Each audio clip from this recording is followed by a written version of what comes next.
মূলত এই ভিডিওটা করা কিছু মানে স্পেসিফিক আপুদের নিয়ে, যারা আসলে বিয়ের আগে বলে যে আমি যাকে বিয়ে করব তার মান্থলি ইনকাম 1 লাখ 2 লাখ 5 লাখ টাকা থাকতে হবে।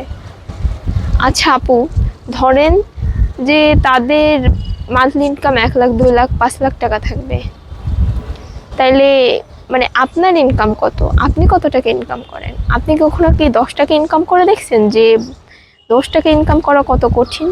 যদি আপনি ন্যূনতম 10 টাকা ইনকাম করে দেখতেন, তাইলে আপনি কখনো আপনি মুখ থেকে বলতেন না যে আমাকে বিয়ে করার জন্য 1 লাখ 2 লাখ 5 লাখ টাকা ইনকাম করতে হবে।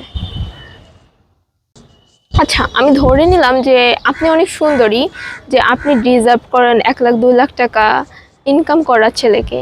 তাইলে 40 বছর পরে যখন আপনার 40 বছর হবে, তখন আপনার সৌন্দর্য কি একই রকম থাকবে?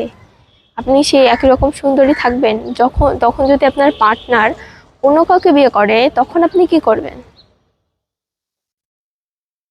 তাই মানে আপনার পার্টনার কত টাকা ইনকাম করে এইটা না খুঁজে সবসময় খুঁজেন যে আপনাকে ভালোবাসে, আপনার রেসপেক্ট করে, এমন কাউকে find a real man who loves you, cares you and also gives a lots of respect.